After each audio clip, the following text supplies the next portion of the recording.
Hello students, आज हम पढ़ते हैं Fresnel distance and validity of ray optics. हमने अभी पढ़ा डिफ्रैक्शन के बारे में। डिफ्रैक्शन क्या होता है? कभी भी लाइट जब ट्रेवल करती है उसके पाथ में कुछ ऑब्स्ट्रक्शन आ जाए तो लाइट कुछ फैल जाता है।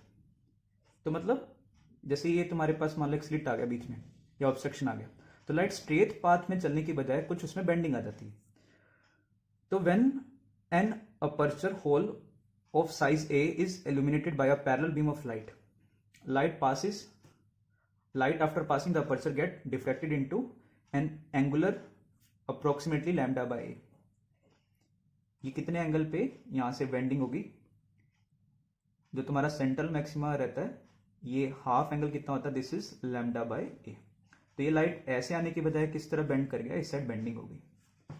तो this is the angular size of central bright fringe maxima. ये सिर्फ उसके हाफ पार्ट की बात कर रहा है कि लाइट इतना बेंड हो चुका है, नीचे भी बेंडिंग होती है।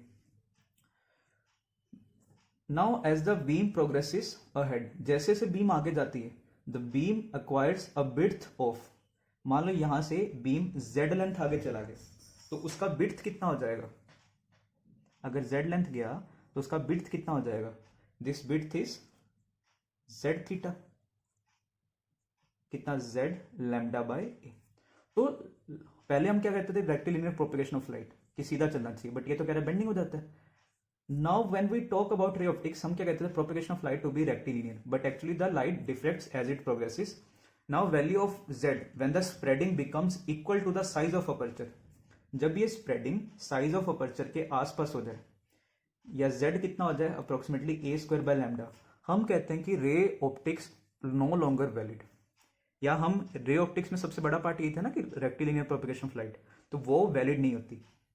The divergence become significant and ray optics does not seem to work with accuracy, क्योंकि रेक्टिलिनियर प्रोपेगेशन ही वैलिड नहीं है। This distance is called Fresnel distance. तुम्हें डायरेक्टली ये फॉर्मूला याद करना है, ए स्क्वायर बाय लैम्डा। इस डिस्टेंस को हम बोलते हैं Fresnel distance. Now beyond this distance the spreading becomes significant and we can no longer apply the laws of ray optics. Lambda जितना छोटा होगा, लैम्डा जितना स्मॉल होगा, स्प्रेडिंग उतनी क्या होगी? कम होगी। क्योंकि मैंने ये बताया था ना कि भाई ए क्या होना चाहिए? ए ज्यादा होना चाहिए, सॉरी ए स्मॉल होना चाहिए डाइवर्जेंस बढ़ाने के लिए। ए लैम्डा के आसपास होना चाहिए। ए का साइज ज्यादा होता है, लैम्डा कम होता है। आसपास करने के लिए या तो ए को कम कर दो या लैम्डा को बढ़ा दो, उससे डिफ्रेक्शन बढ़ेगा। अगर तुम ए को बढ़ाओगे या लैम्डा को कम करेंगे तो ये तो आसपास नहीं और दूर जाएंगे, तो इससे डिफ्रेक्शन क्या होता है? कम होता है। तो किसका डिफ्रेक्शन कम होता है? वॉयलेट का डिफ्रेक्शन कम होता है, रेड का डिफ्रेक्शन ज्यादा होता है। Hence we can conclude that ray optics is actually an approximation in the limit of wavelength tending to zero, but as wavelength of light is usually very small, किस order में रहती है? Micrometer. Because ये था ना 600 500 into 10 की power -9 nanometre, या इसको क्या लिख सकते हो? 0.6 इंटू 10 की पावर -7 मीटर। ये जो वैल्यू है ये अगर 5 अगर ये 5 से बड़ा हो तो हम इसका जो ऑर्डर लेते हैं ऐड कर देते हैं ना, ऑर्डर इसका 10 की पावर -6 लिया जाता है। तो कहता है कि जनरली ये माइक्रोमीटर्स के ऑर्डर में रहती है। तो hence it to a good distance ray optics seem to hold good. तो क्योंकि लैम्डा बहुत छोटा होता है, रे ऑप्टिक्स काफी लार्ज डिस्टेंस तक भी तुम उसकी वैलिडिटी ले सकते हो। फ्रेजनल डिस्टेंस पे न्यूमेरिकल कैसे आ सकते हैं?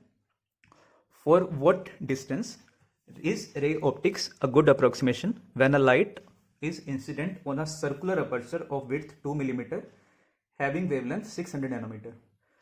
तो फ्रेजनल डिस्टेंस क्या था? ए स्क्वायर बाय लैम्डा। ए तुम्हें दे दिया 2 मिलीमीटर, लैम्डा तुम्हें दे दिया 600 नैनोमीटर। ठीक है, यहां से सॉल्व कर लो। Estimate how large can be the aperture opening to work with laws of ray optics using monochromatic light of wavelength 450 nanometer to a distance of 20 metre. मान लो मैं 20 मीटर तक हम चाहते हैं कि रे ऑप्टिक्स वैलिड हो, तो मतलब फ्रेजनल डिस्टेंस कितना हो गया? 20 मीटर। कितनी वेवलेंथ यूज करनी है तुम्हें? 450 नैनोमीटर। तो हमें निकालना है कितना अपर्चर का साइज क्या होना चाहिए, ए का वैल्यू निकालना है। Next topic is polarisation. Polarisation क्या होती है? जैसे मान लो फॉर एग्जांपल एक रस्सी है, रस्सी के ऊपर तुमने एक वेव प्रोड्यूस किया। ठीक है, ये पार्टिकल्स का, रस्सी के पार्टिकल्स का डिस्प्लेसमेंट है। तुमने रास्ते में ना कुछ एक बोर्ड रख दिया और इसको ऐसे काट दिया कि इनका जो डिस्प्लेसमेंट था पार्टिकल्स का और ये जो स्लिट है बीच में से काट दिया वो सेम डायरेक्शन में, तो पार्टिकल्स इसमें से ऐसे ऑसिलेट करके अभी भी आगे निकल सकते हैं। बट अगर तुमने ये कार्डबोर्ड में से जो स्लिट काटा, ये पार्टिकल्स तो ऐसे ऑसिलेट हो रहे हैं और स्लिट मैंने ऑपोजिट दूसरे डायरेक्शन में ऐसे कर दिया, पार्टिकल्स ऐसे ऑसिलेट हो रहे थे, तो इसमें से आगे पास ही नहीं हो पाएंगे। तो पार्टिकल्स का डिस्प्लेसमेंट ऐसे, तो यहां पे तो ऐसे डिस्प्लेस कर ही नहीं सकते ना, क्योंकि मैंने इधर छोड़ा ही नहीं, मैंने तो इस साइड इसको काट रखा है। तो इसमें से जो तुम्हारे पास आगे वेव पास नहीं कर पाती है, तो सिर्फ कौन से वेव्स आगे पास कर पाएंगे, जिनका जो प्लेन है और इसका जो प्लेन ये वाला है ये सेम डायरेक्शन में होना चाहिए। अगर ये सेम डायरेक्शन में नहीं है, जैसे ये प्लेन था और ये प्लेन, ये अलग अलग डायरेक्शन में, तब तुम्हारे पास जो वेव है वो आगे पास नहीं कर पाती। तो क्या होता है हमारे पास, now when the string is moved up and down the particles are displaced in Y direction as the wave passes. If the slit is along Y, displacement की डायरेक्शन में तुम्हारे पास स्लिट है, then part of the string inside the slit can freely vibrate, यहां पे freely vibrate कर सकता है, and the wave will pass through the slit. However, if the cardboard is rotated by 90 degree, the slit is now along the z axis. इस case में क्या होगा, as the wave approaches the slit, part of the string inside the slit वो किस तरफ move करने का try करेगा, along the y axis, but the contact force from the cardboard, because आगे जा नहीं सकता, कॉन्टेक्ट में आएगा कार्डबोर्ड के, does not permit the string for such a movement, कि इस तरफ नहीं जाने देगा। अगर हम किसी एंगल पे भी कर दें, अगर इसको किसी एंगल पे कर दें, तो वेव का कुछ पार्ट ही, जैसे वेव का डिस्प्लेसमेंट है y, तो ये बताओ, जैसे मान लो कोई वेक्टर, ये z है, ये y है, अगर वेव तुम्हारे पास पूरा y डायरेक्शन में है, y कोई भी वेक्टर, उसका z की तरफ कंपोनेंट कितना होगा, 0, तो कौन सा तुम्हारे पास डिस्प्लेसमेंट आगे पास कर सकता है, जिसका जो कंपोनेंट या जिसका जो प्लेन इस स्लिट की डायरेक्शन में हो। जैसे अगर तुम्हारा स्लिट z में है और वेव का डिस्प्लेसमेंट y में, तो डिस्प्लेसमेंट का कौन सा कंपोनेंट पास कर पाएगा, जो सिर्फ स्लिट के लॉन्ग है, तो इस केस में स्लिट के लॉन्ग कितना कंपोनेंट आ रहा है, 0। तो अगर ये परपेंडिकुलर है, बिल्कुल भी कोई कंपोनेंट नहीं आएगा। अगर कहता कि ये स्लिट का जो प्लेन है मैंने किसी एंगल पे लगा दिया, तो अगर डिस्प्लेसमेंट वेव का इस डायरेक्शन में था, कुछ कंपोनेंट इसका आगे पास कर सकता है। कौन सा कंपोनेंट पास कर सकता है, ए कोस थीटा। इस फिनोमेना को हम कहते हैं पोलराइजेशन। पोलराइजेशन क्या होता है, मान लो तुम्हारे पास एक वेव है, उसमें इस साइड भी डिस्प्लेसमेंट हो रहा था, जेड में भी डिस्प्लेसमेंट हो रहा था, ठीक है, वाई में भी डिस्प्लेसमेंट था रस्सी का, जेड में भी डिस्प्लेसमेंट है, ऐसे हर डायरेक्शन में डिस्प्लेसमेंट है। ये वेव ऐसे आगे ट्रेवल करती हुई आ रही है। सिर्फ कौन सा वेव आगे पास कर पाएगा, जिसका कंपोनेंट इस डायरेक्शन में है, सिर्फ ये आगे पास कर पाएगा, इस साइड के कंपोनेंट्स आगे पास नहीं कर पाते। तो if the disturbance is produce along a fix direction, we say that wave is linearly polarised. जैसे सिर्फ इसमें तो डिस्प्लेसमेंट है या डिस्टर्बेंस है, वाई में भी है, जेड में भी है, वेव एक्स की तरफ जा रहा है, डिस्टर्बेंस वाई में भी है, जेड में भी है, तो इसको तो हम बोल रहे हैं अनपोलराइज्ड लाइट। जब डिस्टर्बेंस एक फिक्स्ड किसी डायरेक्शन में नहीं होती, वाई में भी, जेड में भी, पूरे प्लेन में डिस्टर्बेंस है, और अगर डिस्टर्बेंस एक ही डायरेक्शन में हो, जैसे मान लो मैंने स्लिट वाई की तरफ रख दिया, तो जो आगे जो डिस्टर्बेंस निकलेगी वो सिर्फ वाई वाली आगे निकलेगी, तो इसको हम बोलते हैं लीनियरली पोलराइज्ड या प्लेन पोलराइज्ड, सिर्फ एक ही डायरेक्शन की जा रही है आगे। द लीनियरली क्या लिखा है, if the disturbance is along a fixed direction, we said wave is linearly polarised. Linearly polarised waves are also called plane waves. सब वेव्स में से हम सिर्फ ट्रांसवर्स वेव्स को ही पोलराइज कर सकते हैं। इसका क्या रीजन है, ट्रांसवर्स जो वेव्स होते हैं उसमें पार्टिकल्स का डिस्प्लेसमेंट परपेंडिकुलर डायरेक्शन में होता है, और जबकि जो तुम्हारे पास लॉन्गिट्यूडनल वेव्स होते हैं, अगर वेव इस तरफ जा रहा है तो पार्टिकल्स इसी साइड ऑसिलेट करते हैं, तो चाहे स्लिट को ऐसे रख दो, चाहे स्लिट को ऐसे कर दो, वेव एक्स में जा रहा है तो पार्टिकल्स भी एक्स की तरफ ही डिस्प्लेस करते हैं, वो तो हमेशा पास करेंगे ही करेंगे। इसमें क्या रहता है, वेव अगर एक्स में जा रहा है, पार्टिकल्स का डिस्प्लेसमेंट वाई में, तो सिर्फ कौन से वेव्स पोलराइज कर सकते हो, only transverse waves can be polarised, longitudinal waves cannot be polarised. देखो only light waves can be polarise, sound waves को हम पोलराइज नहीं कर सकते। क्या रीजन है? अभी मैंने बताया था, लाइट वेव्स ट्रांसवर्स वेव्स हैं, परपेंडिकुलर वेव अगर एक्स में जा रहा है तो वाई और जेड में मैग्नेटिक फील्ड और इलेक्ट्रिक फील्ड ऑसिलेट करता है। Sound waves cannot be polarise because वो कौन से वेव्स हैं? Sound waves are longitudinal waves, और ये लाइट वेव्स कौन से हैं? These are transverse waves. तो only transverse waves can be polarise. Light waves are transverse in nature. Electric field vector associated with the light always at right angle to the direction of propagation of wave. In normal light source like sodium lamp, the electric field vector oscillates in all direction perpendicular to the magnetic field. जैसे देखो, ये अगर x direction में wave जा रहा है, इसके perpendicular direction मान लो y में इलेक्ट्रिक फील्ड है और z में मैग्नेटिक फील्ड है। E क्रॉस B चेक करना, J क्रॉस के इस साइड आगे। क्या ऐसा केस नहीं हो सकता था कि इलेक्ट्रिक फील्ड इस तरफ हो जाए और magnetic field minus, electric field किस तरफ हो जाए? जेड की तरफ, मैग्नेटिक फील्ड माइनस फाई। इसमें भी देखो E क्रॉस B चेक करो, K क्रॉस माइनस J, ये फिर से प्लस आ जाएगा। ऐसा भी हो सकता था कि भाई इलेक्ट्रिक फील्ड नीचे हो जाए, इलेक्ट्रिक फील्ड माइनस J और मैग्नेटिक फील्ड माइनस K, इसमें भी चेक कर लेना। तो इलेक्ट्रिक फील्ड इस प्लेन में मल्टीपल डायरेक्शन में हो सकता है, जैसे ये इलेक्ट्रिक फील्ड इधर, मैग्नेटिक फील्ड इधर, इसका भी E क्रॉस B चेक करोगे इधर ही आएगा। तो इलेक्ट्रिक फील्ड सिर्फ ऐसा नहीं है कि अगर वेव एक्स में जा रहा है इलेक्ट्रिक फील्ड सिर्फ वाई में होगा, इलेक्ट्रिक फील्ड किसी भी डायरेक्शन में हो सकता है। इलेक्ट्रिक फील्ड अगर वाई में है, मैग्नेटिक फील्ड जेड में हो जाएगा। इलेक्ट्रिक फील्ड अगर जेड में है, मैग्नेटिक फील्ड माइनस जे में हो जाएगा। इलेक्ट्रिक फील्ड अगर माइनस जे में है, मैग्नेटिक फील्ड माइनस। तो जिस इलेक्ट्रिक फील्ड का एक डायरेक्शन नहीं होता, इलेक्ट्रिक फील्ड इस पूरे प्लेन में कहीं पे भी हो सकता है, इस साइड भी हो सकता है, इस साइड भी हो सकता है, किसी भी डायरेक्शन में, वाई जेड प्लेन में। तो इसलिए हम इसको क्या बोलते हैं? Unpolarised light. इस पूरे प्लेन में इलेक्ट्रिक फील्ड का एक फिक्स डायरेक्शन नहीं है। अगर मैंने फिक्स कर दिया कि भाई इलेक्ट्रिक फील्ड सिर्फ वाई में है या सिर्फ जेड में है, इसको हम क्या बोलते हैं? Plane polarised light. तो व्हेन हम क्या करते हैं इसके लिए? When unpolarised light is incident on a sheet called polaroids, the electric field vector along all the directions but one. जैसे मान लो यहां पे तुम्हारे पास एक अनपोलराइज्ड लाइट इंसिडेंट हुई पोलराइजिंग शीट पे, तो सिर्फ ये वाली जो डायरेक्शन है, ये डायरेक्शन आगे पास कर पाएगी। तो फाइनली जो लाइट आती है सिर्फ इस डायरेक्शन में पोलराइज हो जाती है, इसके परपेंडिकुलर डायरेक्शन में कोई भी कंपोनेंट नहीं आता, या किसी और डायरेक्शन में कोई भी कंपोनेंट नहीं आता, सिर्फ इसी डायरेक्शन के कंपोनेंट्स आगे पास कर पाते हैं। Then the electric field along all the directions but one gets absorbed by the long chain of molecules of the polarities, and what we get is a linearly or plane polarized light. This axis which permits the electric field vector is called path axis या transmission axis भी कहते हैं of the polaroid. Next जो हमें questions आते हैं polarising पे, क्या चीज, कैसे क्वेश्चंस आते हैं पोलराइजर पे? इंटेंसिटी के क्वेश्चंस आते हैं, हमें इंटेंसिटी बताना होता है। मान लो तुम्हारे पास एक अनपोलराइज्ड लाइट किसी पोलराइजिंग शीट पे इंसिडेंट हुआ, ठीक है। अगर अनपोलराइज की लाइट की इंटेंसिटी आई नॉट, तो यहां से जो पोलराइज होकर लाइट निकलेगी, प्लेन पोलराइज लाइट, उसकी इंटेंसिटी कितनी हो जाती है? I not by 2। ये डायरेक्टली याद रखो।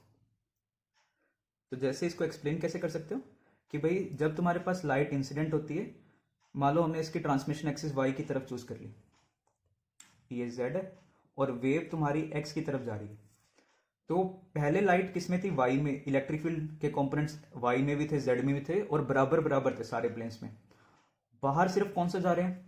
एक ही डायरेक्शन। जैसे मान लो फॉर एग्जांपल वाई वाले बाहर चले गए, जेड वाले हट गए, तो पहले वाई में और जेड में बराबर बराबर तुम्हारे पास कंपोनेंट से बराबर बराबर एनर्जी था। अब जो आगे एनर्जी पास होगा, सिर्फ कौन सा पास हो पा रहा है? वाई वाला। मतलब आधा एनर्जी जो जेड वाला है वो एब्जॉर्ब हो जाता है, सिर्फ हाफ एनर्जी ही आगे पास कर पाता है। तो फाइनल एनर्जी कितना आएगा? I not by 2। तो next case is light reaching the polarise sheet is already polarise, तो पहले ही ये पोलराइज है। Figure shows a polarising sheet in the plane of the page and electric field of such polarise light travelling toward the sheet. इसमें क्या दिखा रखा है? ये तुम्हारा पोलराइजर है, ये इसकी एक्सिस दिखाई हुई है। किस तरफ है इसकी एक्सिस? वाई की तरफ। और ये जो तुम्हारे पास इलेक्ट्रिक फील्ड है, इलेक्ट्रिक फील्ड जो पहले पोलराइज था वो इस डायरेक्शन में पोलराइज था, ट्रांसमिशन एक्सिस या पास एक्सिस के साथ मान लो कितना एंगल बना रहा है, थीटा। तो इसका एक्स कंपोनेंट कितना आएगा इलेक्ट्रिक फील्ड का, सॉरी वाई कंपोनेंट कितना आएगा, it is E cos theta. और जेड की तरफ कौन सा कंपोनेंट आएगा, ई साइन थीटा। अब जैसे ही मैंने तुम्हें बताया था कि जो एनर्जी डेंसिटी है, total energy density EM wave का कितना आता था, इलेक्ट्रिक फील्ड में था 1/4, आगे 1/4 epsilon not E naught square, और मैग्नेटिक फील्ड में भी इतना ही था। टोटल एनर्जी डेंसिटी था half epsilon not E naught square. तो इंटेंसिटी का फॉर्मूला होता है एनर्जी डेंसिटी इंटू सी। ये ईएम वेव चैप्टर में हम ये पढ़ेंगे। तो जो तुम्हारे पास इंटेंसिटी होता है is directly proportional to electric field के जो तुम्हारे पास कंपोनेंट है, या इलेक्ट्रिक फील्ड का जो एम्पलीट्यूड है उसका स्क्वायर। बिकॉज तुम्हारा जो एम्पलीट्यूड इसका कंपोनेंट है वो कितना टाइम्स हो गया, इलेक्ट्रिक फील्ड कितने टाइम्स हो गया, कोस थीटा टाइम्स, क्योंकि सिर्फ यही वाला कंपोनेंट पास कर पाएगा ना। तो इलेक्ट्रिक फील्ड ई स्क्वायर के प्रोपोर्शनल था, I naught was proportional to E naught का स्क्वायर। और आई अब कौन सा कंपोनेंट पास कर पा रहा है, जो लाइट आगे जाएगी, सिर्फ ये वाली लाइट जाएगी, that is proportional to E Y का स्क्वायर। ई वाई मतलब ई कोस थीटा का स्क्वायर। तो ये कितना हो गया, E naught square cos square theta. तो तुम्हारे पास ये के ई नॉट स्क्वायर, ये आई नॉट था, आई कितना हो गया, के E naught square cos square theta. अब समझ आया वो के वाला टर्म जो हम लिखते थे, के ए स्क्वायर, ए वहां पे इलेक्ट्रिक फील्ड का एम्पलीट्यूड होता है, और के कितना होता है, के ये टर्म होती है हाफ एप्सिलॉन नॉट सी। तो ये कितना हो गया, I not cos square theta. तो अगर अनपोलराइज लाइट पास करोगे, पोलराइजर में से कितना इंटेंसिटी हो जाता है, आई नॉट बाई टू। अगर पोलराइज लाइट उसको पास करोगे और पोलराइज लाइट की इंटेंसिटी अगर आई नॉट है, तो after passing through the polariser अगर वो थीटा एंगल बना रहा है ट्रांसमिशन एक्सिस के साथ इलेक्ट्रिक फील्ड कंपोनेंट, तो उसका कितना इंटेंसिटी हो जाता है, I not cos square theta, and this is called Malus law. इस पे कुछ न्यूमेरिकल्स देखते हैं। A plane polarise light with intensity I naught, ये प्लेन पोलराइज्ड है ऑलरेडी, कितनी इंटेंसिटी है, I naught, is incident on polaroid with electric field vector making angle 60 degree with transmission axis. The intensity of resulting light, Malus law apply करो, electric field polarising axis के साथ कितना angle बना रहा है, 60 degree, तो I is equal to I not cos square theta. Next case, an unpolarised light is successively pass through two polarised each with the transmission axis parallel. दोनों की जो ट्रांसमिशन एक्सिस है पैरेलल है।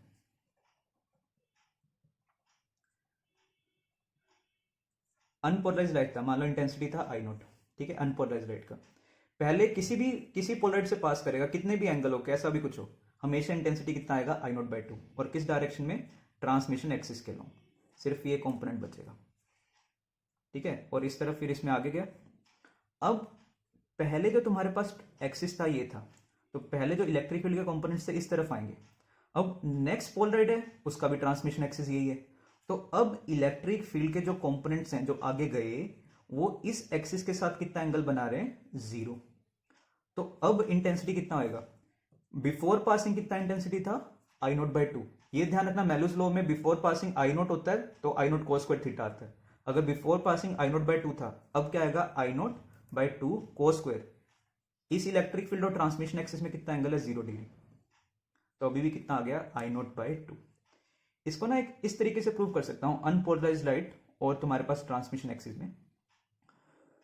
मान लो यहां पे ये तुम्हारा ट्रांसमिशन एक्सिस है, ये है इलेक्ट्रिक फील्ड।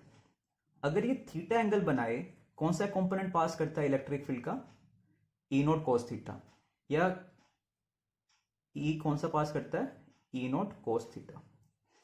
तो इंटेंसिटी हम क्या लिखते हैं, आई नॉट कोस स्क्वायर थीटा। ये तो इस रे की वजह से आया, बाकी सारे रेस हैं। अगर ये अनपोलराइज्ड लाइट है तो ये तो सारे डायरेक्शन में इलेक्ट्रिक फील्ड के कंपोनेंट होते हैं। तो हम इसका एवरेज वैल्यू निकालेंगे। तो इसका एवरेज वैल्यू जब निकालोगे कि इस इलेक्ट्रिक फील्ड, ये इलेक्ट्रिक फील्ड, इस इलेक्ट्रिक फील्ड, तो इसका जब एवरेज वैल्यू निकालोगे तो बाहर जो लाइट जाएगी, इसका कोस स्क्वायर थीटा का एवरेज वैल्यू होता है 1/2, तो बाहर जो लाइट जाएगी उसका इंटेंसिटी कितना होगा, आई नॉट बाई टू। अगर ये अनपोलराइज लाइट है।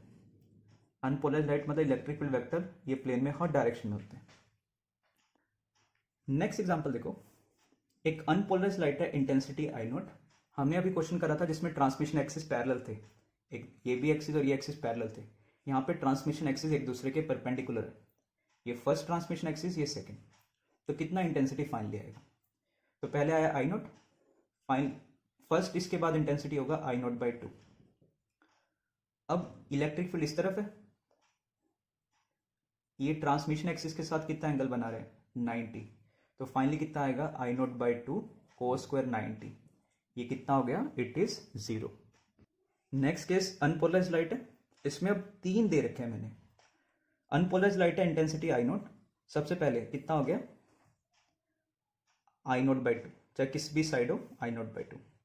अब देखो हमने क्या करा, इस क्वेश्चन में क्या फर्क है? यहां पे था अगला पोलराइजर 90 डिग्री पे लगा रखा है ट्रांसमिशन एक्सिस के, कितना आ गया? इंटेंसिटी 0। यहां पे क्या है, बीच में एक और पोलराइजर लगा दिया जो पहली एक्सिस के साथ 30 डिग्री एंगल बना रहा है, फिर जो दूसरा, फिर ये वाला लगा दिया ताकि ये और ये आपस में परपेंडिकुलर हो, बट बीच में एक पोलराइजर तुमने और लगा दिया। अब देखो इसमें फाइनली 0 नहीं आएगा। पहला पोलराइजर और नेक्स्ट पोलराइजर में अगर 90 डिग्री का एंगल हो तो फाइनल कितना इंटेंसिटी आता है? 0। पहले और तीसरे में 90 है, बट बीच में कोई और एंगल पे पोलराइजर लगा दिया। अब देखते हैं, तो पहले हो गया आई नॉट बाई 2। अब इलेक्ट्रिक फील्ड वेक्टर इस तरफ थे, ट्रांसमिशन एक्सिस के साथ कितना एंगल बना रहे हैं? 30। तो कितना आएगा? I not by 2 cos square 30। कितना हो गया? कोस स्क्वायर 30 कितना हो गया? कोस स्क्वायर 30 इज 3/4, तो ये आ गया 3 आई नॉट बाई 8। इस डायरेक्शन में इलेक्ट्रिक फील्ड यहां से 30 या इसके एक्सिस के साथ कितना बना रहा है? 60। और कितना इंटेंसिटी इसका? 3 आई नॉट बाई 8। तो what is the final intensity? अगर आई नॉट होता तो I not cos square theta, 3 I not by 8 है तो 3 I not by 8 cos square 60।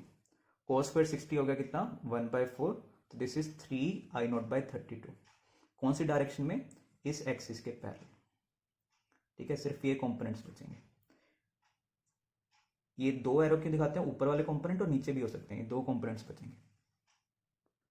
Next example, unpolarise light है, इंटेंसिटी आई नॉट। पहले transmission axis दे रखी है, कितना इंटेंसिटी हो गया? I not by 2। Next 30 degree angle बना रहा है, पहले इस तरफ था इलेक्ट्रिक फील्ड, 30 डिग्री एंगल बना रहा है, कितना इंटेंसिटी आ गया? इस डायरेक्शन में आ जाएगा इलेक्ट्रिक फील्ड कंपोनेंट्स, कितना? आई नॉट बाई 2 कोस स्क्वायर 30। कितना हो गया ये? 3 आई नॉट बाई 8। अब इलेक्ट्रिक फील्ड इस तरफ था, वापिस से ट्रांसमिशन एक्सिस फर्स्ट और थर्ड की वो पैरेलल है, तो इलेक्ट्रिक फील्ड इस एक्सिस के साथ कितना एंगल बना रहा है? फिर से 30। तो कितना आ गया? 3 I not by 8 cos square 30। कितना हो गया ये? 9 आई नॉट बाई 32 इस डायरेक्शन में। नेक्स्ट एग्जांपल, अब स्टार्टिंग में पोलराइज लाइट दी हुई है, ट्रांसमिशन एक्सिस के साथ कितना एंगल बना रहा है? 60। तो कितना इंटेंसिटी आएगा? इस डायरेक्शन में तुम्हारे पास पोलराइज होगा, कितना? आई नॉट, पोलराइज था पहले, कितना इंटेंसिटी था? आई नॉट, तो I not cos square 60, I not by 4। इधर इलेक्ट्रिक फील्ड, ये 60 था, ये 30, कितना आ गया? आई नॉट बाई 4 था पहले इंटेंसिटी, कोस स्क्वायर 30, तो कितना हो गया? 3/4, 3 I not by 60। Next is, हमने पढ़ा कि पोलराइजेशन करवानी है, कैसे यूज करते हैं? पोलराइज यूज करते हैं। तो क्या क्या चीजें यूज कर सकते हो पोलराइजेशन करने के लिए? First is polarization by scattering. क्या कहता है? सबसे पहले स्कैटरिंग क्या होता है? जब तुम्हारे पास जैसे कोई एक स्मॉल रास्ते में बहुत छोटे पार्टिकल्स पड़े हुए हैं, when light is incident on small particles such that dust particles, air molecules, जब इस पे लाइट कुछ इंसिडेंट हो, क्या करता है? This light is absorb by the particles. यहाँ पे ना जैसे एटम है, एटम के अंदर इलेक्ट्रॉन होते हैं ग्राउंड स्टेट्स में, तो वो इलेक्ट्रॉन इस एनर्जी को एब्जॉर्ब कर लेते हैं, एक्साइट हो जाते हैं। एक्साइटेशन जब डी एक्साइटेशन होगा तो एनर्जी रिलीज करते हैं। अब ये एनर्जी डिफरेंट डायरेक्शन में रिलीज कर देते हैं, सिर्फ एक डायरेक्शन में रिलीज नहीं करते, जिस डायरेक्शन से रे आ रही होती थी ना या जिस डायरेक्शन में एनर्जी इंसिडेंट होती थी उस डायरेक्शन में एमिट नहीं करते, बाकी सब डायरेक्शन में ये एनर्जी को एमिट कर देते।